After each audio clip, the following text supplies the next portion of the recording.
Quand je regardais l'énorme horloge de la gare de Lyon, je ne ressentais qu'une fatigue profonde qui me parcourait jusqu'aux os. Le ciel gris de Paris était tellement différent de l'enfer que j'avais quitté seulement 48 heures plus tôt sous le soleil brûlant du Mali. L'avion cargo militaire qui avait décollé de Bamako, puis l'atterrissage à la base aérienne de Villacoublay, et maintenant cet endroit, le centre de la civilisation où les gens essaient de marcher sans se heurter les uns aux autres, où les parfums masquent l'odeur de la sueur. Je portais des vêtements civils, mais quand je dis civil, je ne parle pas d'un costume chic à la mode parisienne. Je portais un pantalon cargo usé, un sweat à capuche de couleur pâle que j'avais enfilé pour être à l'aise et des baskets qui avaient pris la poussière au fil des ans et étaient désormais grises. Pour un Parisien, cette apparence était peut-être un manque de soin que l'on ne voyait que dans les banlieues. Mais pour moi, ces vêtements étaient la seule chose qui me semblait paradisiaque après avoir retiré ma lourde veste en kevlar, mes sacs de munitions et mon fusil d'infanterie qui me ruinait l'épaule. J'ai regardé le billet que j'avais en main. Voiture 3, place 42, première classe. Première classe. Je n'avais pas acheté ce billet. Il avait été offert en guise de petit geste par le directeur du protocole de l'Élysée en échange de la vie des 3 ressortissants français que nous avions sauvés dans cette grotte du nord du Mali. J'avais été convoquée à Marseille pour un entretien privé avec le président. Vous avez besoin de vous reposer, sergent Petit, m'avait-on dit au téléphone. Profitez d'un voyage confortable, vous l'avez bien mérité. Le mériter? Le mot mériter avait perdu tout son sens lorsque mon ami Pierre avait reçu un éclat d'obus dans la jambe. Mais je ne m'y suis pas opposée. Tout ce que je voulais, c'était le silence. Juste le silence et dormir jusqu'à Marseille, jusqu'à ce que je voie la Méditerranée. Lorsque j'ai franchi la porte du wagon, cette odeur familière de richesse m'a frappée. Les wagons de première classe ont toujours une odeur particulière. C'est l'odeur du cuir neuf, de l'eau de Cologne coûteuse et d'une arrogance silencieuse. En avançant dans le couloir, je sentais les regards que me lançaient les personnes assises dans les sièges. Certains jetaient un coup d'œil furtif par-dessus leur journal, d'autres faisaient semblant d'être absorbés par leur téléphone, tout en m'observant. Je savais ce qu'ils voyaient dans leurs yeux. Cette femme n'est pas à sa place ici. Mais je m'en fichais. J'ai trouvé le siège Enondague 42. Il était côté fenêtre, un siège individuel, large, en cuir. J'ai rangé mon sac à dos, qui ne contenait pas de robe de soirée, mais seulement quelques vêtements de rechange et une copie de mes rapports d'opération, dans le compartiment au-dessus de ma tête, et je me suis laissée aller sur ce cuir moelleux. Tous les muscles de mon corps me faisaient mal. Le vide qui suivait la montée d'adrénaline m'envahissait. J'ai fermé les yeux. Le léger tremblement du train commençait à me bercer comme une berceuse. C'est alors que j'ai entendu ce bruit qui a tranché ma tranquillité comme un couteau. « Pardon, vous plaisantez, j'espère. » Je n'ai pas ouvert les yeux. J'espérais qu'il s'adressait à quelqu'un d'autre. Peut-être était-il au téléphone. Mais la voix était désagréablement proche. Et son ton avait cette arrogance et cette autorité propres aux personnes très riches. « Hé, je vous parle, jeune fille. Ce n'est pas un lieu de repos pour le personnel. » J'ai dû ouvrir les yeux. J'ai lentement tourné la tête et je l'ai vu. L'homme debout dans le couloir était exactement le prototype que j'avais imaginé. Un costume bleu marine, probablement de coupe italienne, qui lui allait comme un gant. À son poignet, une montre en argent qui semblait coûter plus cher que mon salaire annuel. Les cheveux soigneusement peignés en arrière, le visage rasé et légèrement rouge, il avait probablement bu un peu trop de vin au déjeuner. Il tenait à la main un smartphone dernier cri et une mallette en cuir. Il me regardait comme si j'étais une tache sur son siège. J'ai pris une profonde inspiration. Je devais rester calme. J'étais un soldat, pas quelqu'un qui se battait dans les bars. « C'est à moi que vous parlez, monsieur ?» ai-je demandé, en m'efforçant de garder une voix aussi neutre que possible. J'ai essayé de dissimuler la fatigue métallique dans ma voix. L'homme a esquissé un sourire moqueur. À qui d'autre pourrais-je m'adresser? Y a-t-il quelqu'un d'autre dans ce wagon qui ressemble à un agent d'entretien? Cette phrase, c'est cette phrase qui a été le premier élément déclencheur. Mais je n'avais pas encore explosé. Le glacier qui était en moi s'était simplement refroidi un peu plus. « Je ne suis pas agent de nettoyage », ai-je dit calmement, sans détourner les yeux des siens. « C'est ma place. Mon numéro est le 42. » L'homme a éclaté de rire. Mais ce n'était pas un rire joyeux. C'était un rire ostentatoire qui semblait dire aux autres passagers: Regardez comme je m'amuse avec cette misérable créature. J'ai senti plusieurs têtes se tourner vers nous dans le wagon. Le silence sacré de la première classe avait été rompu et j'en étais apparemment la responsable. Écoute, ma chérie, dit l'homme en s'approchant d'un pas. Il envahissait mon espace personnel. Une odeur de parfum épicé et entêtant me monta au nez.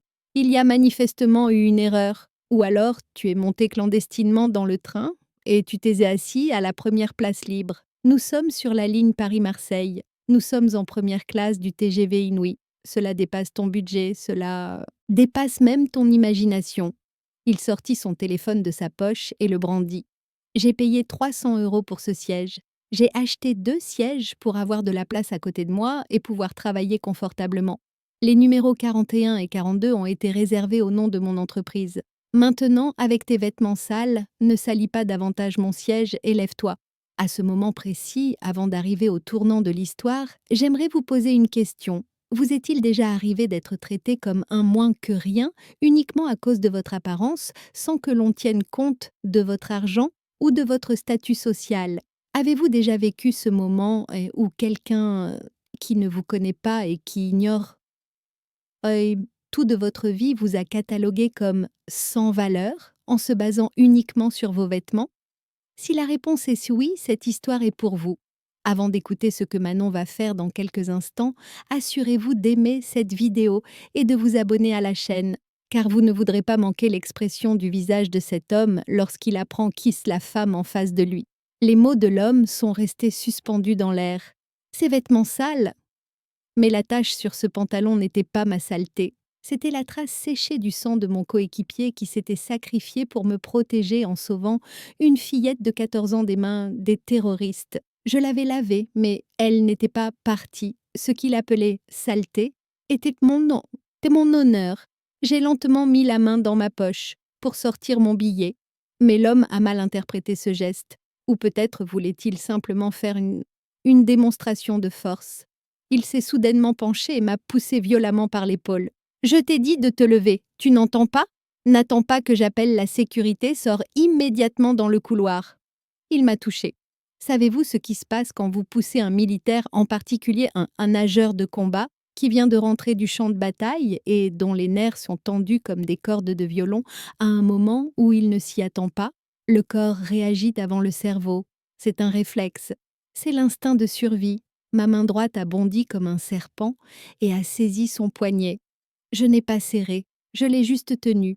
Mais je l'ai tenu à un endroit tel que mes doigts ont appuyé sur le nerf cubital, et le sourire arrogant sur le visage de l'homme s'est figé en une fraction de seconde. Ses pupilles se sont dilatées, il n'avait pas compris ce qui se passait. La pauvre fille, qu'il s'attendait à voir se recroqueviller devant lui avait saisi le poignet comme dans un étau. « Ne me touche plus jamais !» ai-je dit d'une voix à peine plus forte qu'un murmure, mais suffisamment claire pour que tout le monde dans le wagon puisse l'entendre. L'homme a essayé de libérer sa main, mais en vain. Son visage a commencé à rougir, des veines sont apparues sur son front. Ce n'était pas à cause de la douleur, mais du choc et du sentiment d'humiliation. Qu'une femme, et qui plus est, une femme comme ça, puisse avoir un avantage physique sur lui était impossible dans son petit monde parfait. « Lâchez-moi !» cria-t-il d'une voix cassée. « Vous êtes fou, on m'agresse. Conducteur, conducteur !» Je retirai ma main. Comme si elle était souillée, je l'essuyai sur mon pantalon.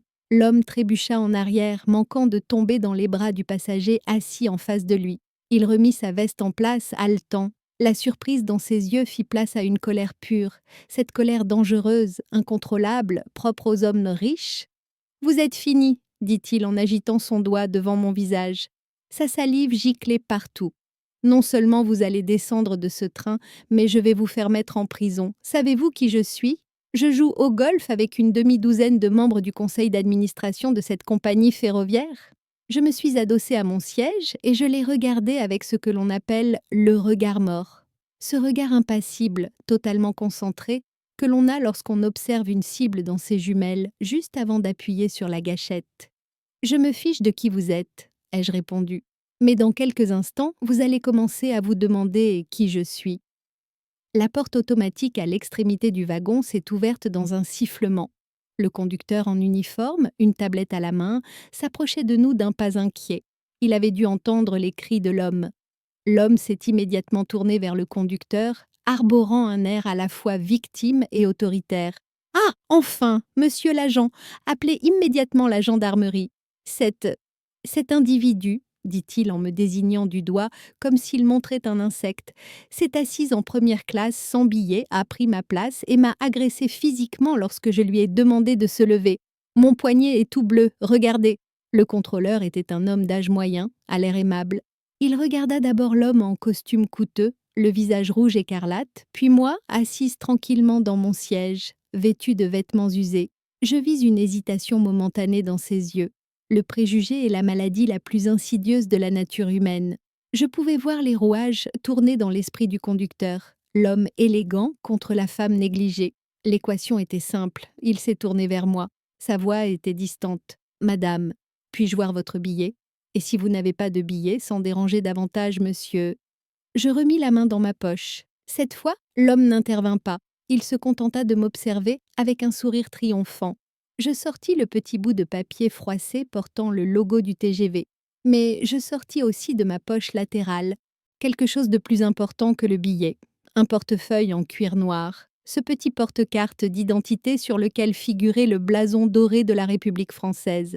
J'ai tendu le billet et la carte d'identité au contrôleur. « Voici mon billet », ai-je dit. « Et voici aussi l'explication de ma présence dans ce train. » Le contrôleur a pris le billet d'un air blasé. Il a scanné le code QR avec sa tablette. L'appareil a émis un bip de confirmation. Il a regardé le nom sur l'écran, puis il a ouvert la carte d'identité. Ses yeux se sont écarquillés. J'ai vu le sang se retirer du visage du contrôleur, son expression distante laissant place à un mélange de terreur et de respect. Sa main tenant la tablette a légèrement tremblé. Il a levé la tête et m'a regardé, puis il a regardé à nouveau la carte d'identité, puis il m'a regardé à nouveau. L'homme n'avait pas compris la réaction du conducteur. Il intervint avec impatience. « Qu'est-ce que vous attendez ? Ce n'est pas un faux ? Allez, jetez-le dehors. Je veux voir la police à la prochaine station. » Le conducteur s'est lentement tourné vers l'homme. Mais cette fois, il n'avait plus son attitude servile. Sa voix était glaciale. « Monsieur, » dit le conducteur en s'efforçant de ne pas trembler, « je pense qu'il y a un malentendu, et j'ai bien peur que vous ayez de gros ennuis. » L'homme s'arrêta, stupéfait. « Quoi ? Qu'est-ce que vous racontez ?» Le conducteur prit une profonde inspiration et s'adressa à toute la voiture d'une voix forte.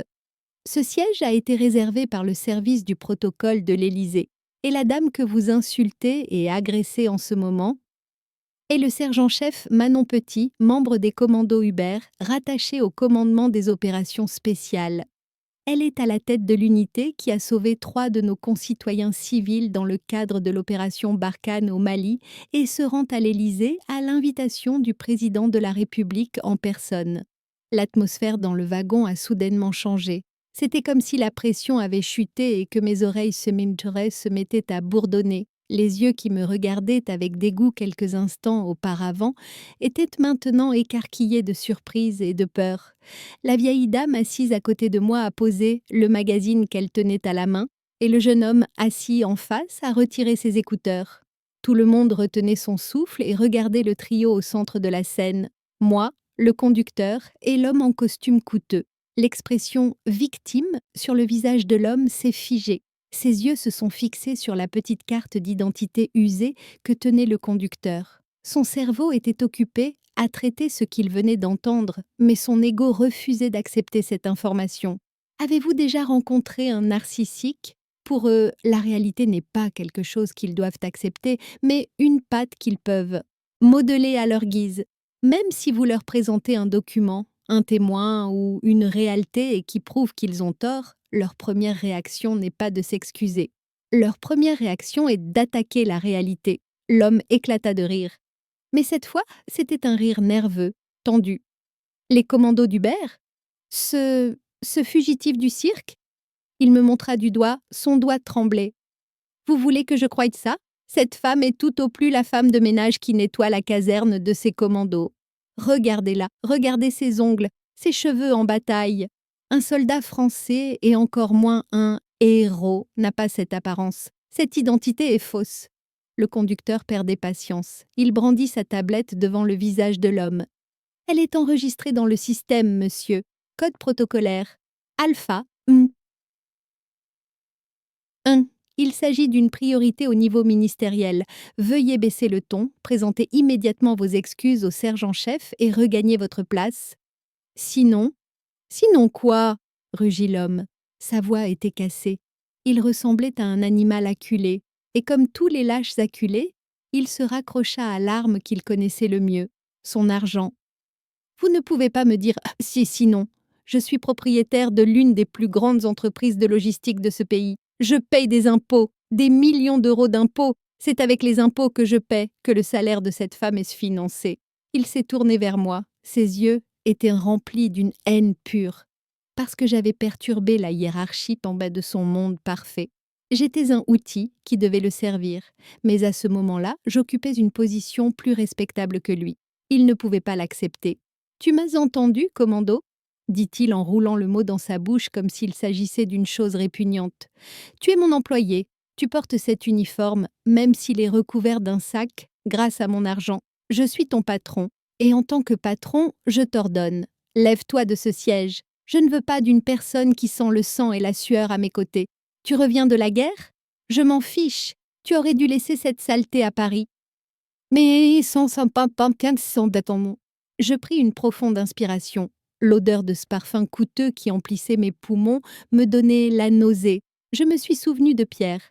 Alors qu'on le transportait dans l'hélicoptère, la jambe brisée, il m'avait dit « Laisse-moi, Manon, prends les civils. » Je me suis souvenu de cette petite fille que nous avions sauvée, qui s'était blottie contre ma veste poussiéreuse en pleurant.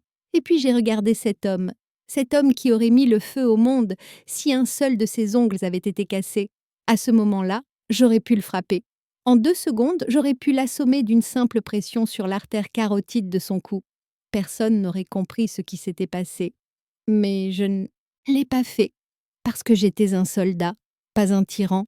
Et la plus grande victoire, c'est de rester calme face à l'ennemi. Je me suis contentée de le regarder dans les yeux, sans jamais quitter son regard mortel des yeux. Tel des yeux.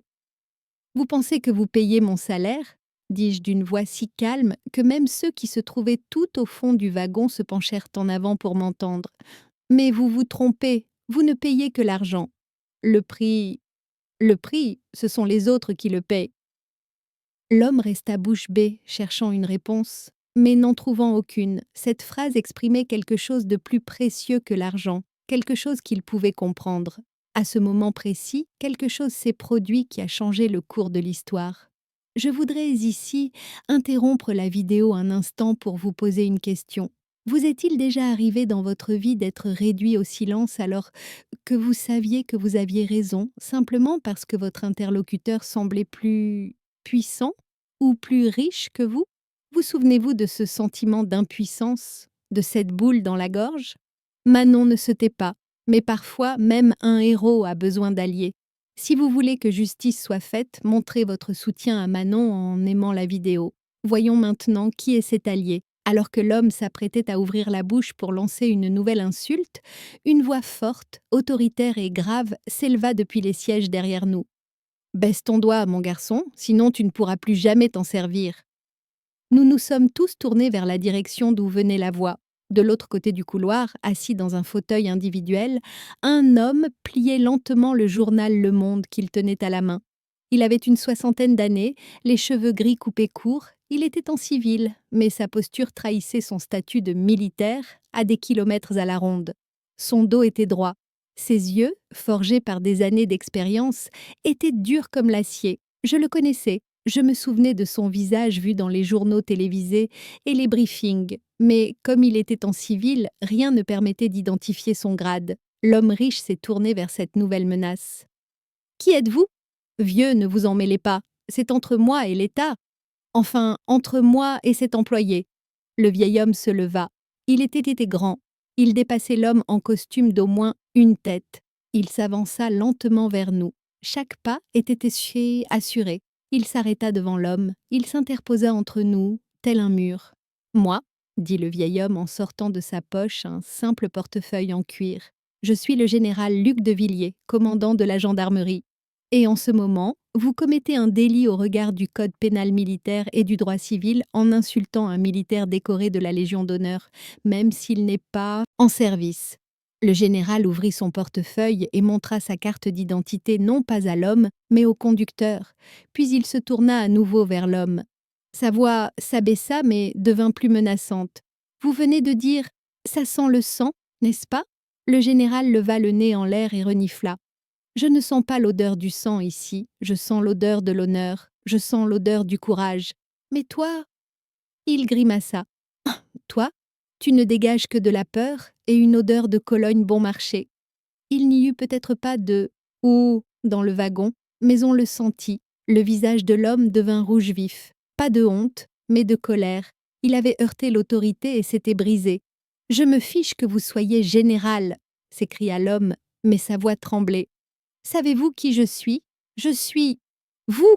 l'interrompit le général en élevant la voix. « Vous êtes un enfant gâté qui traite un héros de la République française de salaud.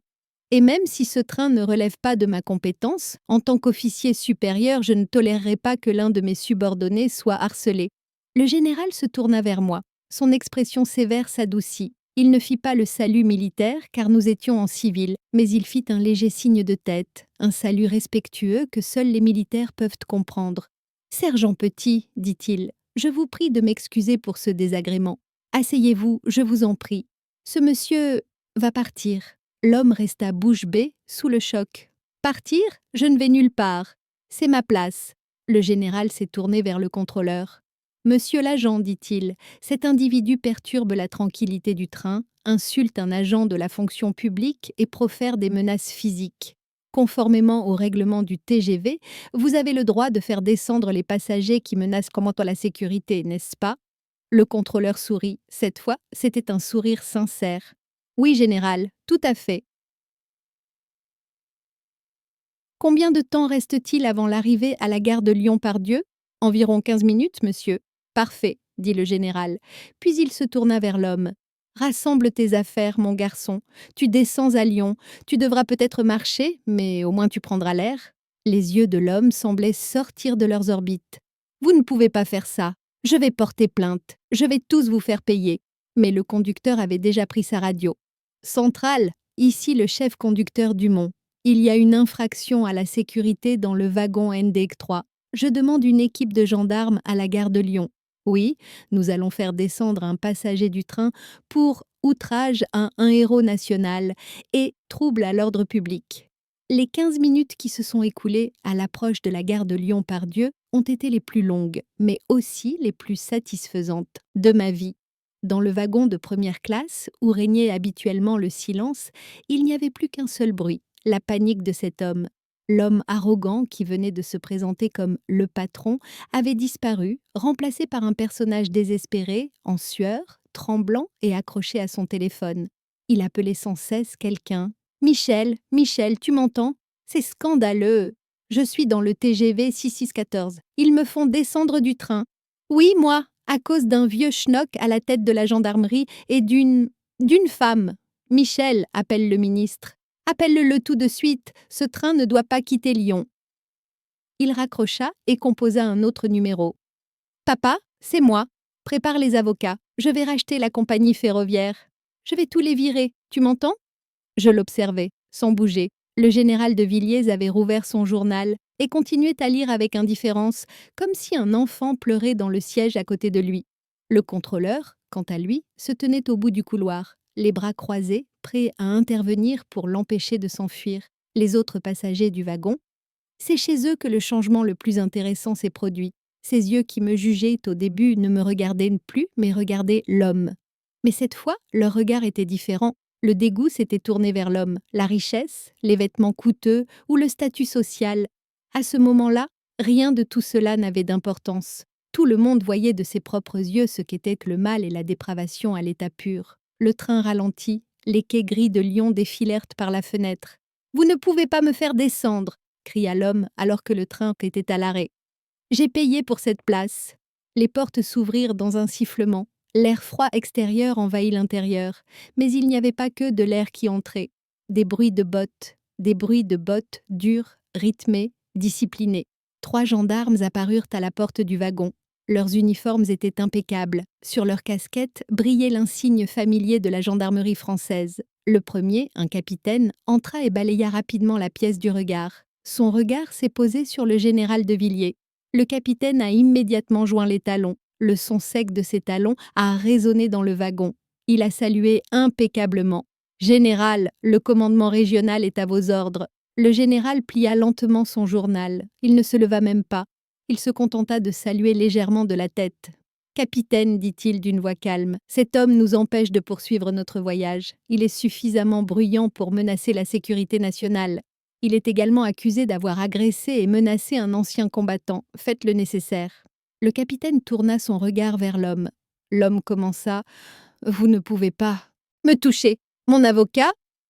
Mais le capitaine lui lança un regard si intense que la phrase resta coincée dans sa gorge. Ce regard disait « Ici, votre argent ne vaut rien. »« Monsieur, dit le capitaine, si vous posez des problèmes, je serai obligé de vous poursuivre pour résistance. Et croyez-moi, la prison de Lyon n'est pas aussi confortable qu'un wagon de première classe. Maintenant, s'il vous plaît. » 2 gendarmes s'approchèrent de l'homme. L'un d'eux prit son sac en cuir coûteux, l'autre lui prit le bras. L'homme tenta de se dégager, mais le gendarme lui fit la même chose que moi, lui faisant une prise professionnelle au poignet. Le visage de l'homme se crispa de douleur. Sur l'ordre « Marchez !» il fut traîné dans le couloir. Au moment où il franchissait la porte, je n'oublierai jamais son dernier regard. Il m'a regardé. Ses yeux remplis de haine n'exprimaient plus que de la peur et une question. « Comment ? Comment as-tu pu gagner ?» Je l'ai regardé comme j'avais regardé le chef des terroristes lorsque nous l'avions capturé au Mali. Parfois, ai-je pensé, parfois seulement les méchants perdent. L'homme a été descendu du train. À travers la vitre, j'ai vu qu'on lui menottait les mains sur le quai. Les gens autour s'étaient arrêtés et filmaient la scène avec leur téléphone. Les gros titres, un homme d'affaires célèbre expulsé du train, étaient déjà en train d'être rédigés. Les portes se sont refermées. Le train a légèrement tremblé et s'est mis en marche. Et à ce moment-là, le silence a été rompu. D'abord, la vieille dame assise à l'arrière a commencé à applaudir, lentement mais avec détermination. Puis, le jeune homme à côté d'elle s'est joint à elle. Ensuite, le couple assis devant. En quelques secondes, tout le wagon applaudissait. Pas pour moi. Ils applaudissaient la justice, ils célébraient la défaite de la tyrannie, de l'arrogance. Qu'ai-je fait?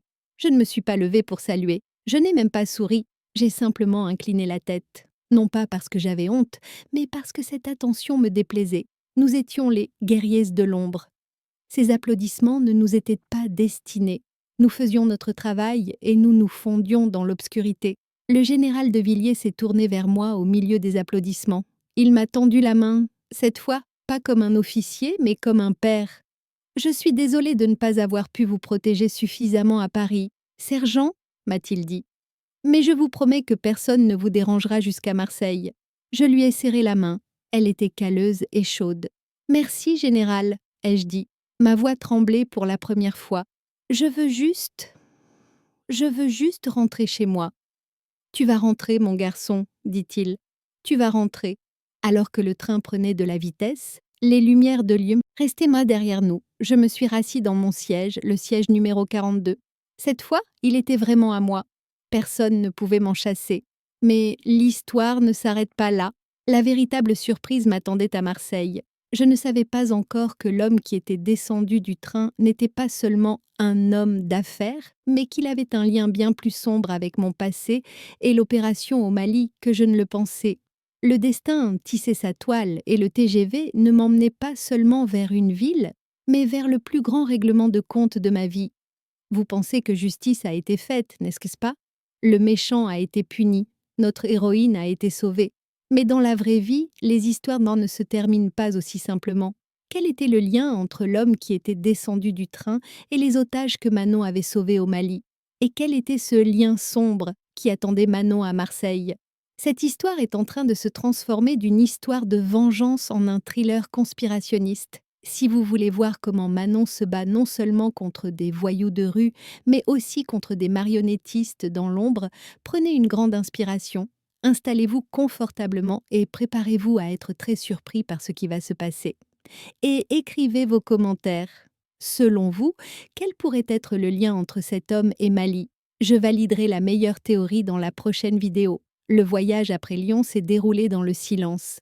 Mais ce n'était pas un silence paisible, c'était le calme avant la tempête. Le reste du wagon était détendu, grisé par la victoire.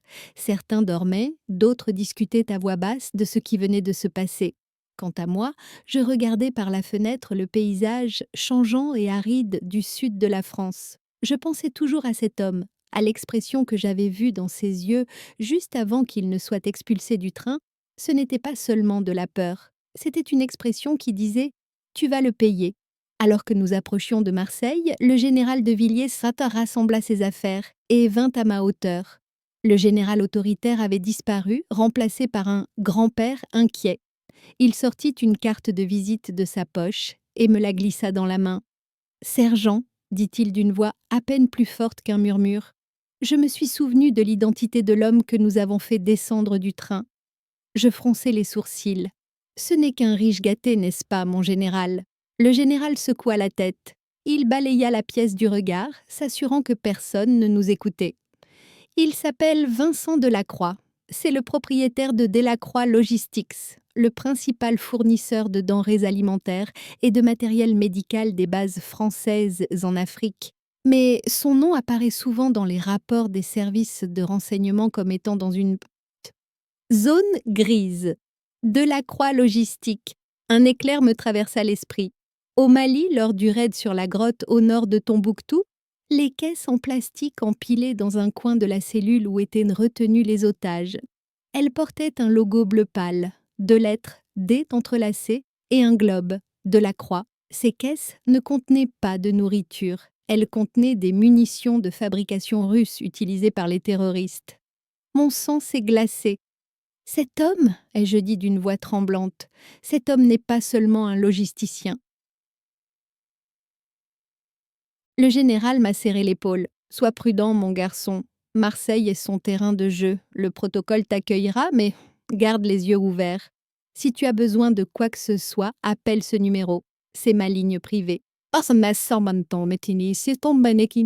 Le train entra dans les immenses quais historiques de la gare Saint-Charles dans un crissement de frein. Le voyage était terminé pour tout le monde. Pour moi, le cauchemar ne faisait que commencer. Je pris mon sac. Mes épaules n'étaient plus seulement chargées de fatigue, mais aussi d'un poids énorme de suspicion. En descendant du train, l'odeur caractéristique de Marseille, un mélange de sel marin, de gaz d'échappement et d'épices, me frappa le visage. Au bout du quai, un jeune chauffeur m'attendait, tenant une pancarte sur laquelle était écrit ma Madame Petit. Il portait un costume noir et des lunettes de soleil, le protocole habituel. Mais il y avait un problème, c'est là qu'interviennent les instincts d'un soldat. Nous n'appelons pas cela le sixième sens, mais la conscience situationnelle. Sentir les regards qui vous suivent, percevoir l'électricité dans l'air. En marchant vers le chauffeur, j'ai remarqué que d'autres personnes dans la foule me suivaient du regard. L'homme en veste de cuir qui se tenait devant le kiosque à journaux sur la droite. Il ne lisait pas le journal, il me regardait par-dessus. Sur la gauche, la femme appuyée contre le pilier qui parlait au téléphone. Elle n'avait pas le téléphone à l'oreille, son appareil photo était braqué sur moi. Je suis arrivée à côté du chauffeur. « Sergent Petit ?» m'a demandé le chauffeur. Son sourire était faux. Ses dents étaient trop blanches, ses yeux trop ternes. « Je suis chargée de vous conduire à l'hôtel au nom de l'Élysée. Notre voiture est dehors. Puis-je voir votre carte d'identité ?» « Et c'est ça, donc, ai-je demandé. Le chauffeur a hésité un instant. Il ne s'attendait pas à cette question. « Bien sûr, » a-t-il répondu en sortant une carte de sa poche. La carte portait les armoiries de la présidence. Tout semblait officiel. Mais avez-vous déjà eu l'impression qu'une pièce du puzzle avait été placée de force à un endroit qui ne lui correspondait pas? Tout semble correct, mais l'image est déformée. Si vous avez déjà vécu de tels moments dans votre vie et que vous avez écouté votre voix intérieure pour vous sortir d'une situation délicate, écrivez « Je comprends » dans les commentaires, car Manon est actuellement en proie à ce sentiment. Ses chaussures, Les chauffeurs de l'Élysée portent toujours des chaussures classiques en cuir verni. C'est une règle. Cet homme, quant à lui, portait des bottes tactiques à semelles épaisses en caoutchouc adaptées à la course. D'apparence civile mais résolument opérationnelle. Allons-y, ai-je dit, en faisant comme si je n'avais rien remarqué. Je suis très fatiguée. Tamasessi, pénétrer dans l'antre de l'ennemi, est parfois la meilleure méthode de renseignement, à condition d'avoir un plan de fuite, bien sûr. Une Mercedes Vito noire aux vitres teintées nous attendait. La porte s'est ouverte, je suis montée. Lorsque la porte s'est refermée, j'ai entendu le bruit familier du verrouillage. Mais ce bruit était plus sourd que celui d'un verrouillage centralisé normal. C'était le verrouillage d'un véhicule blindé. Le véhicule s'est mis en route, le chauffeur m'a regardé dans le rétroviseur. Pour éviter la circulation, nous allons emprunter la route du port, monsieur, a-t-il dit. La route du port, la zone industrielle la plus isolée de la ville, remplie d'entrepôts de conteneurs. Mon hôtel, quant à lui, se trouvait dans le centre-ville. J'ai sorti mon téléphone, j'ai regardé la barre de signal. Pas de service.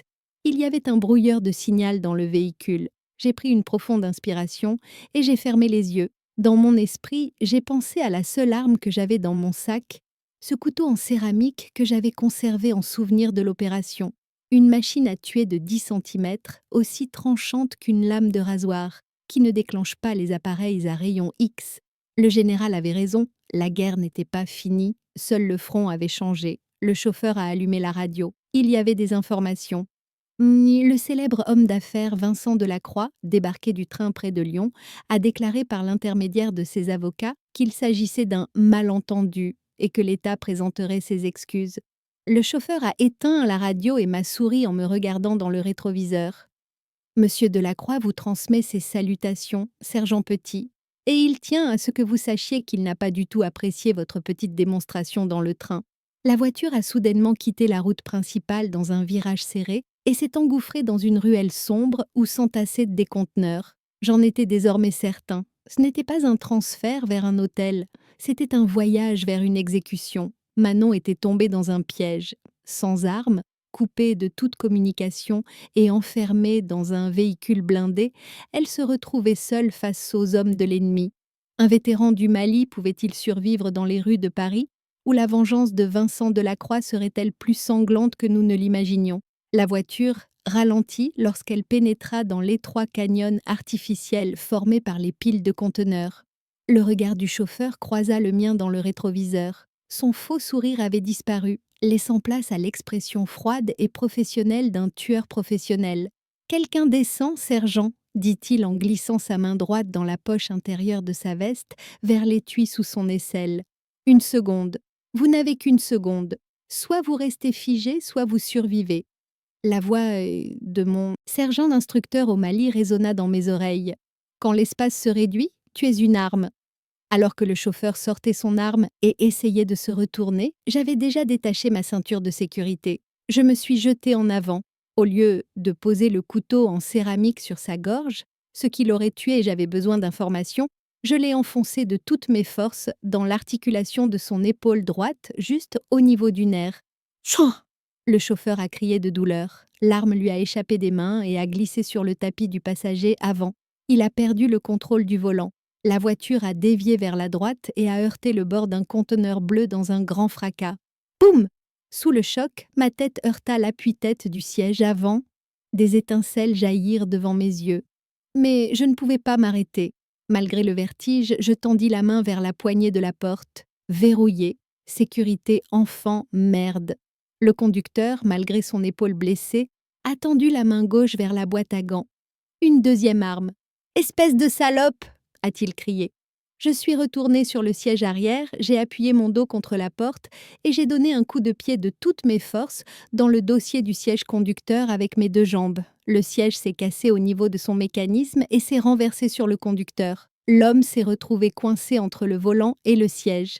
Je devais maintenant sortir. J'ai frappé la vitre latérale avec le manche du couteau en céramique. Elle n'a pas cassé, c'était du verre blindé. Évidemment, la seule issue était à l'avant. Je devais passer par-dessus le chauffeur coincé. J'ai rampé vers le siège avant. Le chauffeur se débattait, essayant de m'attraper avec sa main valide. Il m'a saisi le poignet. « Il n'y a pas d'issue par ici. » a-t-il grogné.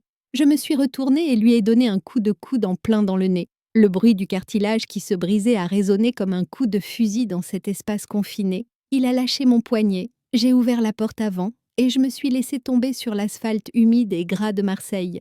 J'étais dehors, mais je n'étais pas libre. Les phares de la voiture éclairaient le labyrinthe infini de conteneuses qui s'étendaient devant moi. Derrière moi, les phares d'un autre véhicule apparurent à l'entrée de la rue. L'équipe de soutien. Delacroix n'avait pas laissé le hasard décider. Je me mis à courir. Ici, j'aimerais mettre la vidéo en pause pour vous poser une question. Avez-vous déjà joué à cache-cache dans un endroit inconnu, dans l'obscurité, avec des hommes qui voulaient vous tuer? Ce que vous ressentez à ces moments-là n'est pas de la peur. Ce que vous ressentez à ce moment-là, c'est le moment où vous décidez de passer du statut de proie à celui de chasseur. Si vous étiez la place de Manon, grimperiez-vous sur les conteneurs ou vous? Cacheriez-vous dans l'ombre? Écrivez votre stratégie dans les commentaires. Parce que mon plan est un peu différent, je me suis enfoncée entre les conteneurs, au plus profond du labyrinthe. J'entendais les voix des hommes derrière moi. Il est parti par là, dispersez-vous, le patron le veut vivant, mais s'il résiste, tirez-lui dans les jambes. Il le veut vivant, c'était une bonne nouvelle, il n'allait pas me tuer tout de suite. Cela signifiait qu'il voulait quelque chose de moi. Il voulait savoir ce que j'avais vu et ce que je savais au Mali. J'ai ressenti une douleur aiguë dans ma jambe gauche. J'ai touché ma jambe. Elle était mouillée. Lors de la collision, un morceau de métal m'avait éraflé le mollet. Je perdais du sang. C'était mauvais. Je laisserai des traces de sang. J'ai enlevé ma veste, déchiré la manche de ma chemise et fait un garrot serré autour de ma jambe. La douleur m'aidait à rester conscient. J'ai sorti mon téléphone. L'écran était fissuré, mais il fonctionnait. J'ai composé le numéro du général. Appel en cours. Le signal était faible, mais j'étais sortie de la zone d'influence du brouilleur. Allô? Général? Un grésillement s'est fait entendre dans le combiné. Sergent, je ne vous entends pas. C'est un piège, ai-je murmuré. Je suis dans la zone portuaire, les hommes de Delacroix, près de l'entrepôt D4 du port. Ta position, tiens bon, on arrive. La ligne a été coupée, ma batterie était à 4%. J'entendis un bruit. Tout près, le bruit d'une botte marchant sur des cailloux. Je me suis immédiatement cachée derrière le conteneur rouge juste à côté. J'ai retenu mon souffle. J'ai essayé de ralentir mon rythme cardiaque. Une ombre est tombée à l'entrée de l'espace où je me trouvais. Un homme en tenue tactique, armé d'un fusil à long canon. Un professionnel. Il ne regardait ni à droite ni à gauche, il tournait avec son arme. Il allait me voir d'une seconde à l'autre. Il allait sentir l'odeur du sang d'une seconde à l'autre. J'ai regardé le couteau en céramique que je tenais dans ma main, puis j'ai regardé un écrou rouillé par terre. J'ai pris le boulon et je l'ai lancé de toutes mes forces sur le tas de métal de l'autre côté. Clinc! L'homme s'est immédiatement retourné vers le bruit. Là-bas, a-t-il crié avant de se mettre à courir. C'était ma chance, je me suis mise à courir dans la direction opposée, vers la mer, mais le spectacle qui s'offrait à moi m'a arrêté net. Cette partie du port n'était pas seulement un entrepôt de conteneurs. Devant moi se trouvait un immense hangar. Sa porte était entr'ouverte, et de l'intérieur, une lumière bleue familière filtrait, la lumière du logo de Delacroix Logistique. Et pire encore, à l'intérieur du hangar, il y avait des centaines de caisses identiques à celles que j'avais vues au Mali. Mais cette fois, ce n'étaient pas des terroristes qui les chargeaient, mais des hommes vêtus d'uniformes de dockers français. Vincent Delacroix ne se contentait pas de remporter des appels d'offres publics et de vendre des armes aux terroristes. Il finançait le terrorisme depuis le cœur même de la France. J'ai sorti mon téléphone. Avec les 3% de batterie qui me restaient, j'ai pris une photo de cette trahison. Au moment où j'allais appuyer sur le déclencheur, j'ai senti un métal froid contre ma nuque. « Oui, souris, sergent », m'a dit une voix familière et répugnante. Je tournai lentement la tête. Vincent Delacroix se tenait derrière moi, un pistolet à silencieux à la main, un sourire de victoire encore plus arrogant que d'habitude sur le visage. « Je te l'avais dit, dit-il, c'est mon terrain de jeu. » Le téléphone m'échappa des mains, l'écran s'éteignit. Tout était-il fini? Le général arriverait-il à temps? Ou Manon allait-elle être jetée dans les profondeurs de la mer de Marseille avec tout ce qu'elle savait? Cette histoire n'est pas seulement celle d'une femme qui lutte pour survivre, mais aussi celle d'un pays confronté à la trahison. J'avais une douleur lancinante dans la tête, comme si j'avais reçu un coup de massue. J'avais un goût métallique de sang dans la bouche. J'ai essayé de bouger mes mains. Je n'y suis pas parvenue. J'étais attachée par derrière à une chaise en métal avec des menottes en plastique. Mes chevilles étaient également fixées au pied de la chaise. C'était un lien professionnel, ni trop serré ni trop lâche.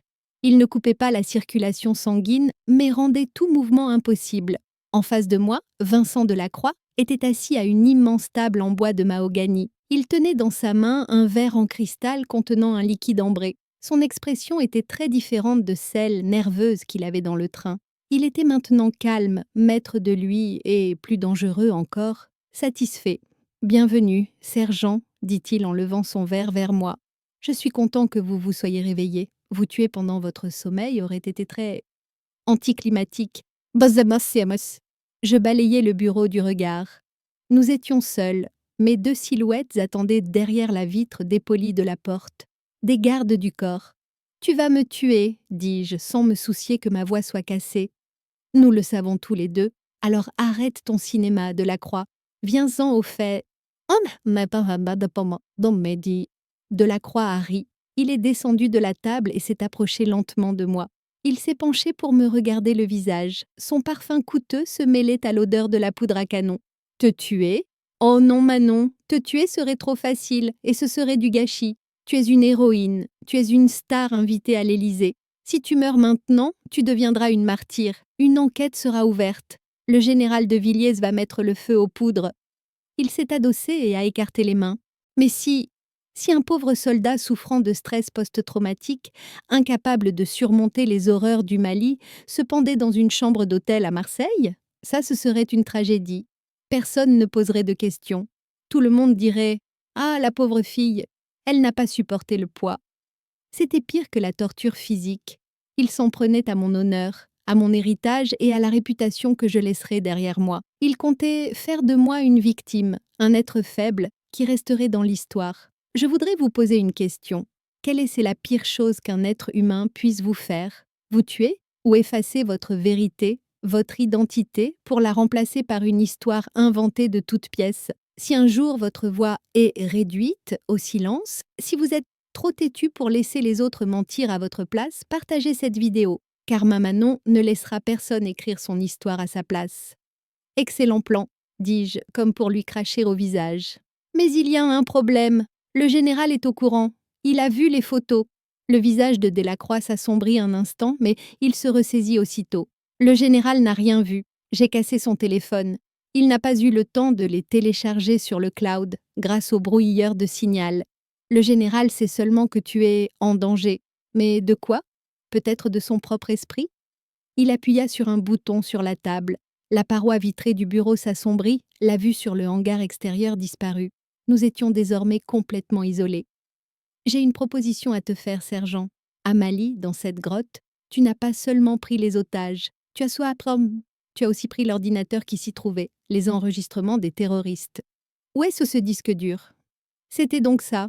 Il se fichait des otages. Dans cette grotte, il y avait des enregistrements numériques montrant les transferts d'argent entre lui et les terroristes. Et moi, j'avais pris ces enregistrements conformément à la procédure standard. À présent, ce disque n'était pas entre les mains du procureur militaire, mais dans la poche secrète de mon sac à dos. Et où était mon sac à présent? Je ne sais pas, répondis-je. Delacroix poussa un soupir. Tu choisis la voie difficile. Il ôta sa veste et la suspendit à une chaise. Il retroussa les manches de sa chemise. Tu sais, ne prends pas ça personnellement. La guerre est un secteur d'activité. Tu appuies sur la gâchette, je vends les balles. Tu reçois une médaille, je touche des dividendes. C'est comme ça que ça marche. Tu n'es qu'un grain de sable coincé dans les rouages. Il posa la main sur sa taille. À ce moment-là, un léger grésillement se fit entendre dans les haut-parleurs du bureau. Bésisté. Delacroix s'interrompit. Il leva les yeux vers le plafond. Qu'est-ce que c'est que ça? Le grésillement se transforma en voix. Une voix, sourde, mais claire. Le Pierre. Delacroix sursauta. Qui est là? Sécurité. La voix devint plus claire. Cette voix, je connaissais cette voix. C'était la voix que des milliers de soldats écoutaient en position de repos. Ce n'est pas un caillou, Vincent, c'est le marteau qui va briser la roue. Maédion. Delacroix pâlit. Il regarda le téléphone satellite crypté spécial posé sur son bureau. Le téléphone était éteint. Le son provenait des haut-parleurs. « C'est impossible » murmura Delacroix. Ce système est en circuit fermé. Personne ne peut y accéder. La voix du général de Villiers résonna dans le bureau comme un chant sacré. Tu sous-estimes le département de guerre cybernétique de l'armée française, mon garçon, et surtout, tu sous-estimes le prix à payer pour avoir levé la main sur un soldat que j'appelle ma fille. Delacroix courut vers son bureau, paniqué, et sortit une arme de son tiroir. Il cria vers la porte. « Entrez, tout de suite !» La porte s'ouvrit. Mais ceux qui entrèrent n'étaient pas les gardes. Lorsque la porte s'ouvrit, l'un des gardes s'effondra face contre terre. Une fléchette paralysante était plantée dans son dos. L'autre garde fut projeté en arrière comme s'il flottait dans les airs. Une silhouette apparut dans l'ombre, sur le seuil de la porte, une combinaison tactique noire moulante, des lunettes de vision nocturne sur le visage. Un MP5 avec silencieux à la main, la silhouette entra dans la pièce. Delacroix pointa son arme sur lui. « Ne bougez pas, je tire !» La silhouette inclina la tête sur le côté dans un mouvement mécanique, et à ce moment-là, j'entendis une voix familière. « Patron, » dit la silhouette en me regardant, « je suis en retard à la fête ?» Il y avait des embouteillages monstres. Cette voix, c'était Pierre. Pierre, mon compagnon d'armes que j'avais laissé à l'hôpital, pensant qu'il avait perdu sa jambe au Mali. Mais sa jambe, était-ce une prothèse ou était-il guéri? Il se tenait debout, bien droit. « Pierre ?» dis-je, stupéfait. Pierre s'est tourné vers Delacroix. « Baisse ton arme, Vincent, sinon je vais devoir lui présenter la prothèse en titane de ma jambe. » Delacroix tremblait. « Qui êtes-vous? Comment êtes-vous entrés ici ?» La voix du général retentit à nouveau dans le haut-parleur. « Nous sommes les commandos Hubert, Vincent. Nous n'entrons pas par la porte, nous entrons à travers les murs. » À ce moment-là, une énorme explosion retentit à l'intérieur du hangar. Boum! Les vitres du bureau tremblèrent. Les lumières s'éteignirent complètement. Seules les lumières rouges d'urgence se mirent à clignoter. Dans l'obscurité, on entendit la voix de Pierre. « Je détache le sergent. Baisse la tête, Manon. » Manon. On entendit Delacroix crier. Puis un coup de feu. Mais le canon était dirigé vers le plafond. L'obscurité était désormais mon ami et les rôles du chasseur et de la proie avaient changé en quelques secondes. Est-ce fini? Non. La véritable bataille commence maintenant. L'armée de Delacroix est dehors. Manon et Pierre doivent sortir d'un entrepôt portuaire où se trouvent des centaines d'hommes armés. Et ce disque dur, ce disque est toujours introuvable. Marseille va brûler. Et la seule chose qui pourra éteindre ce feu, c'est le prix de la trahison. Lorsque nous avons quitté le bureau, le hangar était en proie au chaos. La cyberattaque du général avait déclenché non seulement les lumières, mais aussi le système d'extinction d'incendie. De l'eau s'écoulait du plafond comme une fine brume, rendant le sol glissant et la visibilité quasi nulle. Pierre marchait devant, balayant le couloir avec son MP5. Ses mouvements étaient si fluides qu'il était impossible de croire qu'il avait une prothèse à la jambe. Il était même plus rapide qu'avant. Il n'avait pas fait de blague sur son articulation en titane. Chaque pas qu'il faisait avait un rythme métallique et mortel. « Le côté gauche est dégagé », dit Pierre, non pas dans son oreillette, mais directement à moi. « Sergent, il y a 3 personnes à 2 heures. Mettez-vous à couvert. » Je me suis jetée derrière un chariot élévateur. Les balles ont sifflé au-dessus de ma tête et ont frappé la caisse métallique derrière moi. Ting, ting, ting! Je n'étais pas armée, Pierre s'en rendit compte. Il sortit le Glock 19 qu'il portait à la ceinture et me le tendit. « À l'ancienne », m'a-t-il dit en clignant de l'œil. « N'oublie pas de compter les balles. » J'ai attrapé l'arme en l'air. Lorsque la froideur familière de la crosse a touché ma paume, ma peur a complètement disparu. Je n'étais plus une proie, mais un chasseur. J'ai vérifié le chargeur. Il était plein. J'ai enfoncé la balle dans le canon. « Allons-y », ai-je dit. Nous devions descendre du mezzanine du hangar jusqu'au rez-de-chaussée. Les escaliers étaient bloqués. En bas, les mercenaires de Delacroix balayaient le brouillard avec leurs Lampentorch. « On saute », a dit Pierre en montrant la pile de conteneurs en bas. « Ta jambe ?» ai-je commencé à protester. Pierre a souri. « Ne t'inquiète pas, c'est de l'acier inoxydable, ça ne se casse pas. » Et il s'est laissé tomber dans le vide. Je l'ai suivi. Le bruit que nous avons fait en atterrissant sur le conteneur a attiré l'attention des soldats en bas. Ils sont là, feu à volonté. À ce moment-là, nous nous sommes retrouvés au milieu d'un véritable combat. Mais nous étions les commandos Hubert. Pour nous, le chaos était un tremplin. Je voudrais vous poser une question. Avez-vous déjà vécu un moment où vous avez dit « c'est fini » où vous avez perdu un membre, une partie de vous-même ou tout espoir?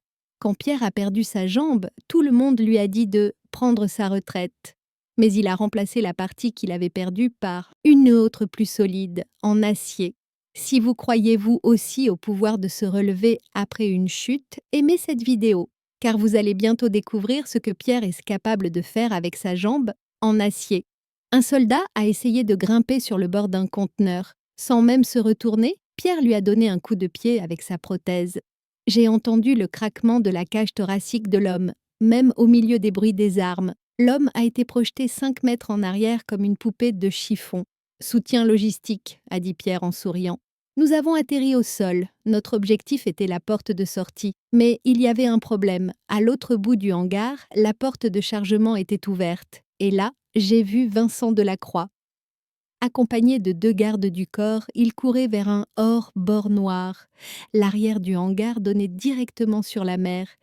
Et dans ses mains, mon sac à dos. Mon sac à dos contenant le disque dur avec ses maudits enregistrements du Mali. « Pierre !» ai-je crié en montrant le bateau. « Il a le sac! Il s'enfuit !»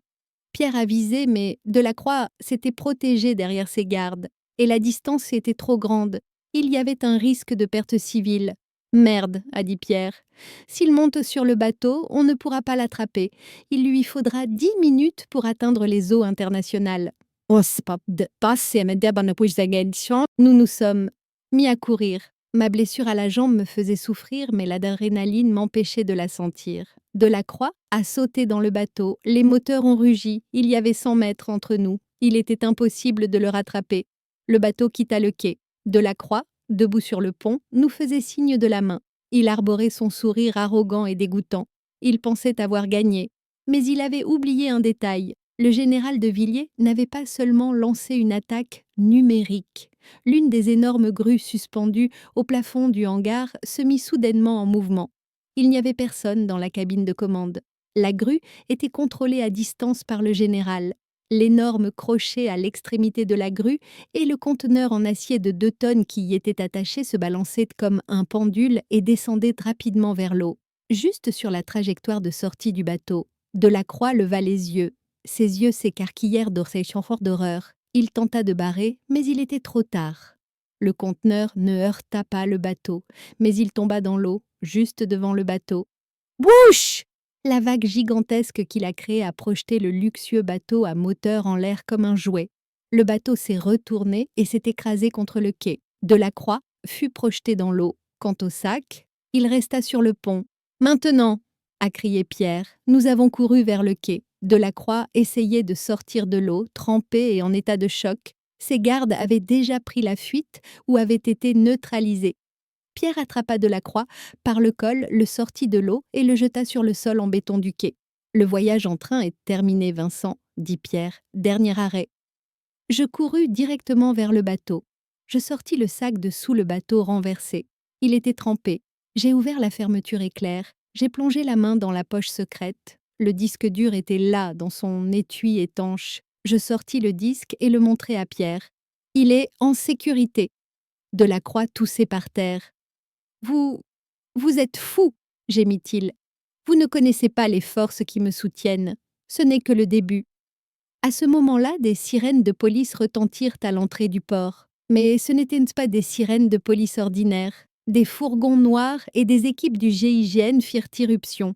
Le général de Villiers avait tenu parole. Les équipes du GIGN nous encerclèrent. Mais leurs armes n'étaient pas pointées sur nous, mais sur Delacroix. Le général descendit d'une luxueuse berline. Il s'approcha lentement de nous avec sa canne. Il regarda Delacroix, allongé sur le sol, puis me regarda. « Sergent, dit-il, puis-je avoir ce disque ?» Je tendis le disque au général.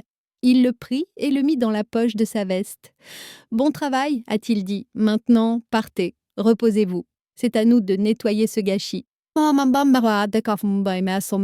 Pierre et moi, nous sommes. Regardez. Était-ce fini? Était-ce vraiment aussi simple que cela?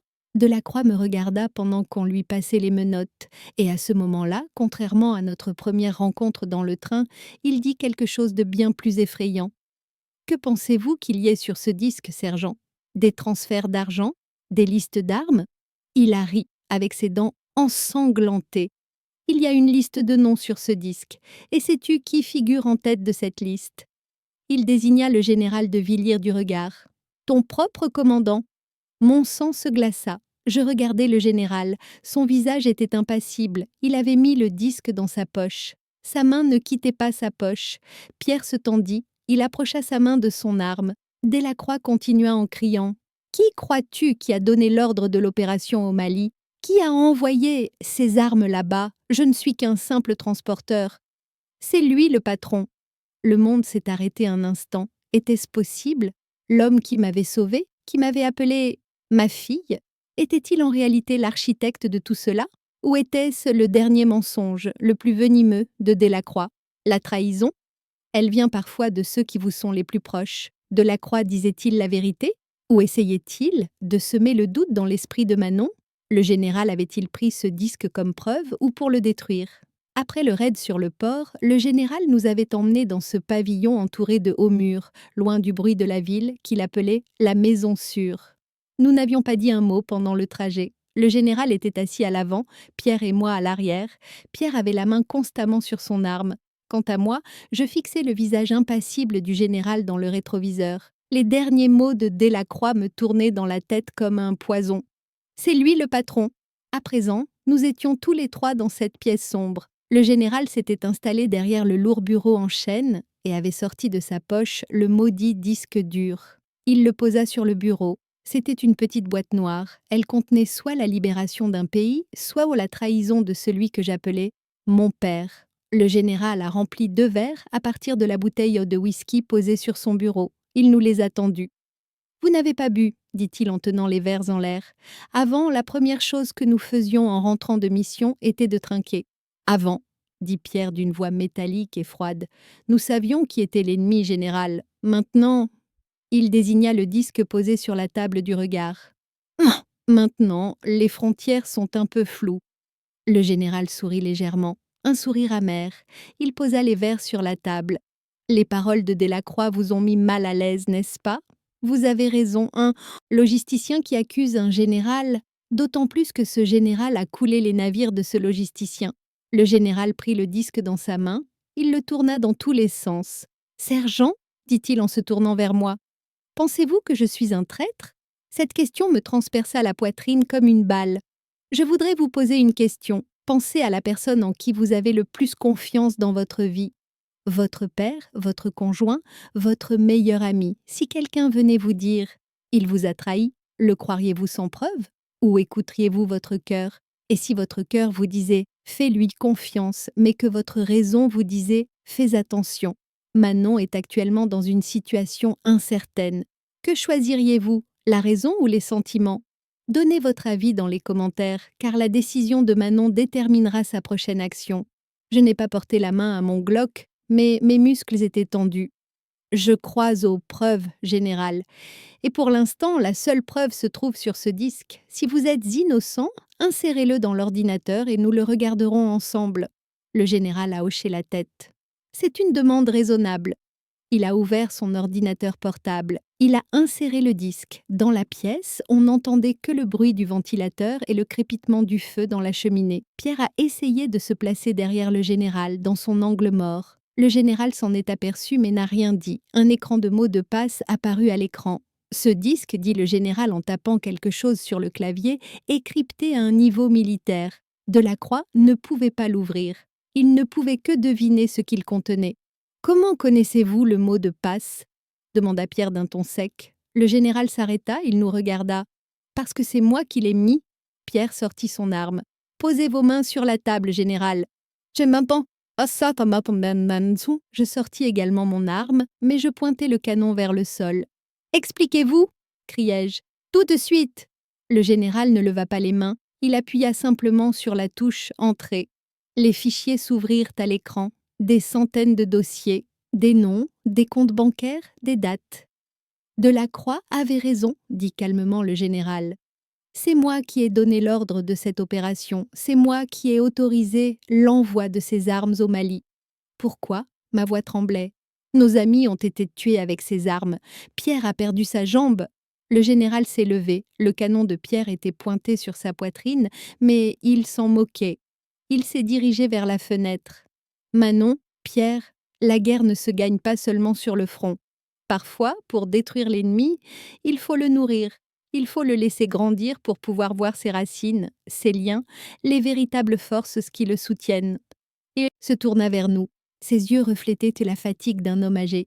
Nous avons placé des dispositifs de suivi dans ses armes. Grâce à elles, nous avons pu identifier non seulement les cellules au Mali, mais aussi les banquiers à Paris qui les finançaient, les logisticiens à Marseille et, oui, les taupes au sein du ministère. Il désigna l'écran. La liste sur ce disque n'est pas celle de mes complices. C'est ma liste noire. J'attends ce moment depuis des mois. Delacroix n'était qu'un pion, je l'ai utilisé comme appât. Et toi? Ah. Il m'a regardé. Ses yeux reflétaient un profond regret. Ah. Je t'ai également impliqué dans ce jeu. C'est moi qui ai réservé ce billet de TGV. C'est moi qui ai fait en sorte que tu sois dans le même wagon que Delacroix. Parce que je savais que tu allais le provoquer. Je savais que tu allais créer des problèmes, que tu allais le pousser à commettre une erreur. Vous m'avez utilisé, murmurai-je. Vous m'avez utilisé comme appât. Je t'ai utilisé comme une arme, sergent, dit le général d'un ton sec. Parce que tu étais le couteau le plus tranchant dont je disposais. Pierre baissa son arme, mais la colère ne quittait pas son visage. Vous auriez pu nous le dire. Je ne pouvais pas le dire. Vos réactions devaient être sincères. Delacroix devait voir que vous le détestiez vraiment. Si vous l'aviez su, vous auriez joué la comédie. Et cet homme était un requin capable de flairer le mensonge. Le général se retourna vers la table et appuya sur un autre bouton. L'imprimante se mit en marche. « Maintenant, dit le général, nous sommes arrivés au dernier acte. Delacroix est à l'intérieur, mais les gros poissons vont essayer de s'échapper cette nuit. Avant de remettre la liste au procureur, nous avons encore une visite à faire. » Il prit le papier sorti de l'imprimante et me le tendit. Il y avait un seul nom et une adresse sur le papier. Lorsque je lus ce nom, je fus encore plus choquée que par la trahison de Delacroix, car ce nom appartenait à l'un des hommes les plus intouchables de France. C'est, balbutiai-je, cet homme, c'est le conseiller principal de l'Élysée. On dit ça, le général boutonna sa veste. Il prit sa canne. Oui, dit-il, et ce soir, nous allons lever son immunité. Il se dirigea vers la porte, puis il s'arrêta et nous regarda. Si vous n'avez pas de projet de retraite, dit-il avec un léger sourire, voulez-vous m'accompagner pour un dernier voyage en enfer? Pierre me regarda, je regardai Pierre. Sa colère froide avait laissé place à une mission glaciale. Je rangeai mon Glock dans son étui. L'enfer, c'est notre métier, général.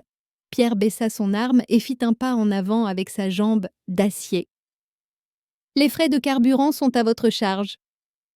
Mais alors qu'il s'apprêtait à franchir la porte, les lumières de la maison s'éteignirent soudainement. Dehors, dans le jardin, un chien aboya puis se tut brusquement. Un coup de feu avec un silencieux. Pete, le visage du général changea. Ils nous ont trouvés. Le conseiller principal, nous ne sommes pas allés vers lui. C'est lui qui est venu vers nous. En regardant par la fenêtre, j'ai vu les points rouges des viseurs laser qui entouraient le jardin, des dizaines de points. Ils ont encerclé la maison, dit Pierre. Une équipe professionnelle. Le général ouvrit un compartiment secret sous la table. Il en sortit des fusils d'assaut lourds et des grenades à main. Bon, les enfants, dit le général en me lançant un fusil. Cette fois, il n'y a pas d'appât. Cette fois, il n'y a que du gibier. Manon, Pierre et le général. 3 personnes contre une armée. Pas d'échappatoire. Seulement le combat. Et cette maison de campagne allait bientôt devenir le cimetière de la plus grande opération de dissimulation de l'histoire de France, la leur ou celle de leurs ennemis. « Les masques !» cria Pierre en me lançant le masque à gaz qu'il avait pris sur le bureau du général. Au moment où je mets le masque sur mon visage, les fenêtres du salon explosent simultanément. Ce ne sont pas seulement des éclats de verre qui pénètrent à l'intérieur, mais aussi une pluie de balles. Ta-ta-ta-ta-ta. Les balles brisées à la table en chêne, les tableaux accrochés au mur, les vases posés sur la cheminée. Nous nous sommes jetés à terre. Le général s'était abrité derrière la table. Pierre et moi, nous sommes réfugiés derrière les colonnes situées de part et d'autre du salon. Ce n'était pas un simple affrontement. Ceux qui se trouvaient à l'extérieur savaient très bien ce qu'était le tir de pression et le mot verrouillage des zones.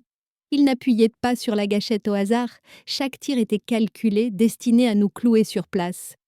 Ce sont des professionnels, ai-je dit dans la radio.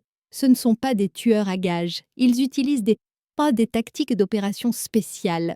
La voix du général était froide. Probablement la brigade de l'ombre, d'anciens légionnaires financés par le ministère qui ne figurent pas dans les registres. La porte a été enfoncée dans un grand fracas. 2 silhouettes sont entrées. Leurs viseurs laser dessinaient des lignes rouges dans la fumée. Pierre sortit de derrière la colonne. Il n'avait pas son fusil d'assaut à la main, mais une grenade flash à la ceinture. Il retira la goupille et la fit rouler vers l'entrée. Boum! Une lumière blanche aveuglante. Les 2 assaillants trébuchèrent. Cette seconde d'étourdissement nous suffit. Pierre et moi avons tiré en même temps. Les 2 cibles ont été neutralisées. « Changez de place !» cria Pierre. « Ils connaissent notre position. » Il avait raison. Le plafond du salon commençait à être criblé de trous. Ils essayaient d'entrer par l'étage supérieur. Ils étaient sur le toit. Le général appuya sur la télécommande qu'il tenait dans sa main. Système de défense du jardin. Actif. Dehors, dans le jardin, des explosions terribles se sont fait entendre. Le général avait posé des mines Claymore autour de la maison. Des cris ont retenti. Les tirs ont cessé un instant. « Maintenant !» dit le général. « À la cuisine, à la sortie arrière. » Nous avons rampé jusqu'à la cuisine, mais la porte de la cuisine était déjà bloquée. Une roquette a traversé la vitre. Poum ! Le souffle de l'explosion m'a projeté en arrière. Mon dos a heurté le mur. Un léger bourdonnement résonnait dans mes oreilles. Mon masque était fissuré. Je ne pouvais plus respirer. Pierre s'est précipité vers moi. Il m'a aidé à me relever. « Debout, sergent. Ce n'est pas le bon jour pour mourir. » J'ai secoué la tête. J'ai essayé de reprendre mes esprits. La moitié de la cuisine avait disparu. Les flammes montaient, et à travers ces flammes, une nouvelle vague d'assaillants arrivait. Nous étions à court de munitions. Je voudrais vous poser une question. Avez-vous déjà vécu ce moment où vous vous dites « c'est fini », mais où vous n'avez plus nulle part où aller, où vous êtes dos au mur? Qu'avez-vous fait à ce moment-là? Avez-vous abandonné ou avez-vous puisé dans vos ressources pour faire ressortir cette dernière force sauvage qui sommeillait en vous? Nous, les soldats, appelons cela le dernier combat. Si vous pensez que Manon ne doit pas abandonner, laissez un cœur, car Manon ne gardera pas cette dernière balle pour elle. « Général !» ai-je crié. « Nous n'avons plus de munitions. Si nous ne sortons pas d'ici, nous allons mourir brûlés vifs. » Le général a donné un coup de pied dans un couvercle sous le comptoir de la cuisine. « La cave à vin, dit-il. Descendez. »« La cave ?» s'écria Pierre tout en continuant à tirer. « On va entrer dans notre propre tombe. Le fond de la cave donne sur un ancien tunnel d'évacuation, dit le général. Il date de la Seconde Guerre mondiale. Les résistants l'utilisaient. Il débouche sur la route principale, à 500 mètres d'ici. Le général est entré le premier, puis moi. Pierre est entré en dernier et, après avoir fermé le couvercle, il a déposé une grenade dessus. Au moment où nous avons fermé le couvercle, la bombe a explosé au-dessus de nous. L'entrée du tunnel s'est effondrée. Il ne pouvait plus nous suivre, mais nous ne pouvions pas non plus faire demi-tour. Nous avons commencé à avancer dans le tunnel sombre, humide et étroit. Seules les lampes de nos armes éclairaient le chemin. Le général était en tête. Malgré son âge, il ne ralentissait pas le rythme. À ce moment-là, j'ai compris que cet homme n'était pas seulement un stratège, mais aussi un véritable guerrier. 10 minutes plus tard, nous sommes arrivés au bout du tunnel. Une porte en fer rouillé. Pierre l'a poussée et elle s'est ouverte en grinçant. Nous sommes sortis. L'air nocturne m'a brûlé les poumons. Je regardais la maison. À 500 mètres derrière nous, elle était en proie aux flammes. Les assaillants l'avaient encerclée et continuaient de tirer. Ils pensaient que nous étions en train de brûler à l'intérieur. « Ils nous croient morts », a dit Pierre en vérifiant son arme. « C'est bien, les morts aiment faire des surprises. » Le général a montré du doigt une vieille Peugeot 205 poussiéreuse, cachée dans les buissons au bord de la route. « C'est ma voiture de fuite, dit-il. Elle n'est pas blindée, elle n'est pas rapide, mais elle nous emmènera à Paris. »« Paris ?» dis-je, surpris. « Général, Paris est en territoire ennemi. Le conseiller principal est là-bas.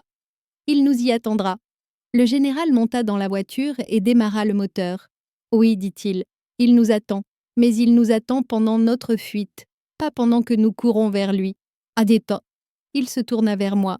Ses yeux reflétaient le calme qu'il avait lorsque nous nous étions rencontrés pour la première fois dans le train. Quelle était la meilleure défense aux échecs, au sergent? « L'attaque, mon général. Exact. Ce soir, la défense est terminée. À l'aube, nous irons à l'Élysée, pas pour frapper à la porte, mais pour la défoncer. Nous montâmes dans la voiture.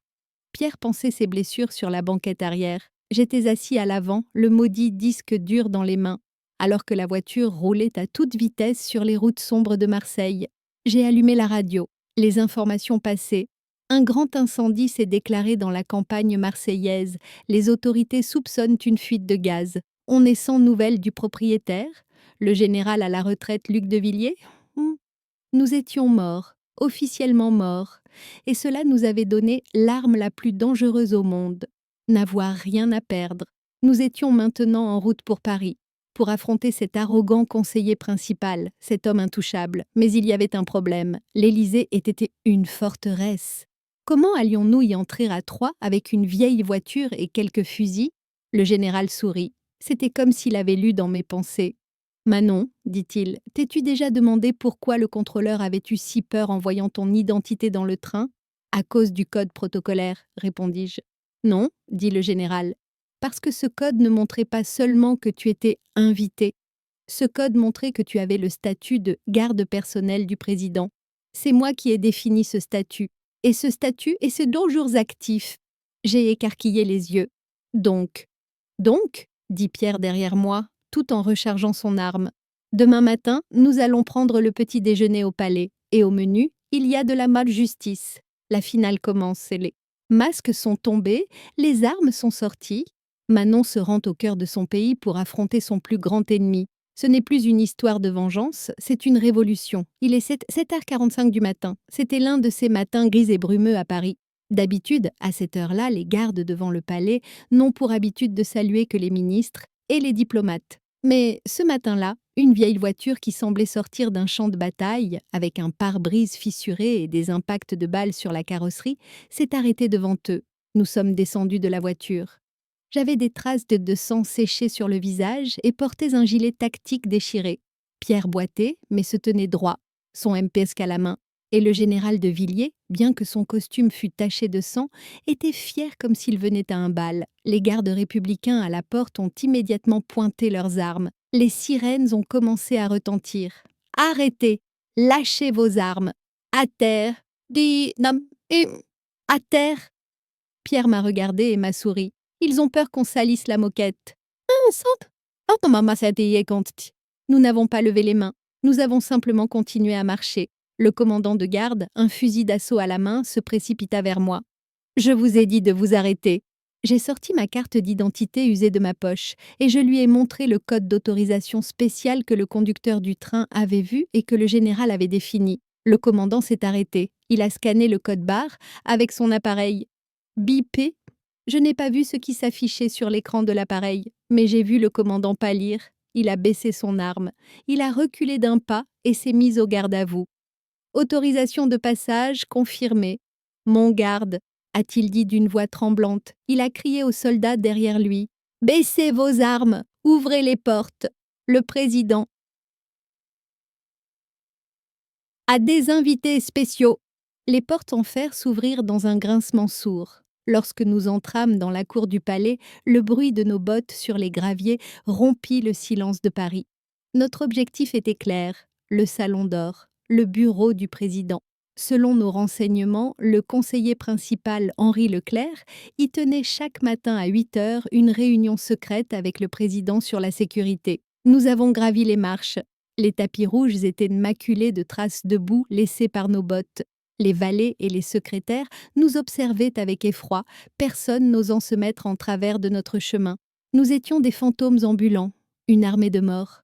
Nous arrivâmes devant les immenses portes sculptées de la salle d'or. Les 2 gardes spéciaux postés devant la porte s'agitèrent, mais le général leur lança simplement un regard. « Écartez-vous, les enfants !» dit-il. « Vous ne voulez pas être dans les pattes de l'histoire en train de s'écrire. » Les gardes reconnurent le général. « Eh ben, sans bien. » Qu'hésitant, ils se retirèrent. Pierre n'a pas donné de coup de pied dans la porte. Il l'a ouverte lentement, délicatement. À l'intérieur, dans cette salle somptueuse, le président était assis à son bureau. En face de lui, le conseiller principal Henri Leclerc se tenait debout, un dossier à la main. Quand ils nous ont vus, le temps s'est arrêté dans la pièce. Le dossier que tenait le conseiller principal tomba par terre. Son visage devint livide. « Vous, murmura-t-il, vous étiez mort. Le rapport est arrivé. La maison a brûlé. Les corps... Les rapports peuvent parfois être exagérés, ouais Henri, dit le général en entrant d'un pas lourd. Tout comme votre patriotisme. » Le président se leva. Il était surpris, mais il n'avait pas peur. « Général de Villiers, que signifie tout cela? Que se passe-t-il? Et ces hommes armés ?» Monsieur le Président, dis-je en m'avançant d'un pas, avec votre permission, nous devons interrompre votre café matinal avec une réalité un peu amère. Je sortis le boîtier étanche de mon sac à dos. Je posai le disque dur qu'il contenait sur la table, à côté de l'assiette de croissant devant le président. Ce disque, dis-je, a été écrit avec le sang de mes amis tombés au Mali, et il contient les reçus prouvant comment quelqu'un dans cette pièce a vendu les armes de l'État à des organisations terroristes. Le conseiller principal Leclerc s'est soudainement précipité. « Mensonge! C'est une tentative de coup d'État. Ce sont des traîtres. Monsieur le Président, appelez vos gardes. Tirez sur eux. » Pierre ne pointa pas son arme, mais posa la main sur la crosse. « Ne crie pas, et Henri, ta voix se brise. C'est la psychologie du coupable. » Le général s'approcha de la table et posa un magnétophone à côté du disque. Il avait enregistré tout ce que Delacroix avait dit dans le train, dans la voiture et au port. « Écoutez, monsieur, » dit le général. L'enregistrement emplit la pièce. La voix de Delacroix donnait le nom de Leclerc, décrivait les transferts, révélait le réseau de corruption au sein du ministère. Leclerc se jeta sur la table pour essayer de s'emparer du disque. C'était le moment, voir toute la vie, toute la carrière et toute la réputation d'un homme s'effondrer en quelques secondes. Ce n'est ni une victoire, ni une vengeance, c'est simplement un nettoyage. Comme nettoyer une plaie infectée. C'est douloureux, mais nécessaire pour guérir. Vous m'avez accompagné dans ce voyage. Nous avons été humiliés dans le train, nous avons été frappés à Marseille, nous avons été brûlés, nous avons été trahis, mais nous n'avons jamais abandonné. Si cette histoire vous a appris quelque chose, c'est bien ceci. Le pouvoir ne réside pas dans l'uniforme que vous portez ou dans l'argent que vous avez dans votre poche, mais dans la conviction inébranlable que vous avez d'avoir raison. Au moment où Leclerc a tendu la main vers le disque, le président lui a saisi le poignet, avec une agilité et une fermeté inattendues de la part d'un chef d'État. « Ne touche pas à ça, Henri, » a dit le président. Sa voix était glaciale. « Ce disque appartient désormais à l'État, tout comme ta liberté. » Le président appuya sur le bouton. Le général de gendarmerie et les procureurs militaires entrèrent dans la pièce. Il s'avéra que le général les avait appelés pendant le trajet. Leclerc criait pendant qu'on lui passait les menottes. « J'ai servi ce pays. Vous ne pouvez pas me juger. Je suis l'État. » Pierre se pencha vers l'oreille de Leclerc en passant à côté de lui. « Tu n'es pas l'État, Henri. Tu n'es qu'un marchand et la boutique est fermée. » Leclerc fut emmené de force. La pièce est devenue silencieuse. Le président s'est tourné vers nous. Il a regardé les traces de maîtresse debout sur le tapis, le sang sur nos visages. « Que puis-je vous offrir ?» dit-il. « Une médaille? Une promotion? Demandez tout ce que vous voulez. » Le général sourit. « Je veux ma retraite, monsieur. Pour de bon cette fois. Je trouverai peut-être une maison de campagne qui ne brûle pas dans le sud. » Pierre haussa les épaules. « J'ai besoin d'une nouvelle jambe. Elle a été un peu abîmée pendant les combats. Si possible, en fibre de carbone, c'est plus léger. » Le président me regarda. « Et vous, sergent Petit, que voulez-vous » Je pris une profonde inspiration. Je respirai l'air de Paris. À ce moment-là, je repensais à ce siège dans le TGV, à ce premier instant. « Je veux juste, dis-je, je veux aller à Marseille, monsieur. Je veux boire un café au bord de la mer et passer une journée sans que personne ne me demande qui je suis. » Le président a souri. « C'est réglé. Et cette fois, vous y irez en avion. » 6 mois plus tard, je suis assis dans un petit café du vieux port de Marseille. Le soleil brille, la mer est calme, les journaux font encore leurs gros titres sur l'affaire du grand nettoyage. Henri Leclerc et Vincent Delacroix sont jugés pour la prison à perpétuité. Le général de Villiers est le témoin principal au procès. Pierre, quant à lui, Pierre est désormais à la tête de la sécurité du président. Je regarde le café devant moi. À côté de moi, sur une chaise, est assise une femme en civil, les cheveux détachés, sans maquillage. C'est moi. Un serveur s'approche. C'est un jeune garçon. Excusez-moi, mademoiselle, dit-il. Cette table est-elle réservée? Il y a beaucoup de monde. Je souris. Ce n'est pas mon ancien sourire sévère, c'est un sourire sincère et serein. Non, répondis-je. Vous pouvez vous asseoir. Ici, tout le monde est égal. Ceci. Car maintenant, je sais, ce n'est pas seulement un soldat d'élite qui ne doit jamais être sous-estimé. C'est toute personne qui revendique ses droits, qui recherche la vérité et qui n'abandonne jamais. Je m'appelle Manon. Petit, je suis passagère du TGV 614. Et voilà mon histoire.